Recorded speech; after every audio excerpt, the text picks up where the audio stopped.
ქიმიკოს პეტრე მელიქიშვილის პირადი ფონდი მიმოიხილეს იუსტიციის სამინისტროს ეროვნულ არქივში მასალები, რომლებიც 1879-დან 1957 წლამდე წლებს მოიცავს უნივერსიტეტის ერთ-ერთი დამაარსებლის ავტობიოგრაფიულ, საზოგადოებრივ და სამეცნიერო მოღვაწეობას ასახავს. ეროვნულ არქივის საცავში ორგანული ქიმიის კათედრის ხელმძღვანელის საოჯახო და საზოგადოებრივი საქმიანობის ამსახველი ფოტოდოკუმენტებიც ინახება და ნებისმიერ დაინტერესებული პირისათვის ხელმისაწვდომია. საკუთრებით მნიშვნელოვანია მის მიმოწერა უცხოელ კოლეგებთან.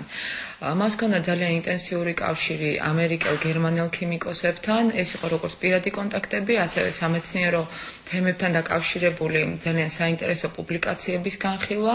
ეს კიდევ ერთხელ ცხადყოფს თუ ქართველ მეცნიერებს ჯერ კიდევ მაშინ როგორი ურთიერთობა ჰქონდათ უცხოეთთან. ახლად გახსნილ უნივერსიტეტიდან მაშინ 20-იან წლებში ძალიან ბევრი ქართველი მიდიოდა სწავლის გასაგრძელებლად საზღვარგარეთ. ნათლივ ჩანს თუ რა დიდი ყურადღება ექცეოდა, მაშინ ახლა უნივერსიტეტის რექტორი იყო და თითოეულ სტუდენტს რამდენად დიდ ყურადღებას აქცევდა და მათი ბედი რო ისინი მათ კარგი განათლება მიეღოთ საზღვარგარეთ, სწორედ ამათი უშუალო გულისხმობით ხდებოდა. იმერეთის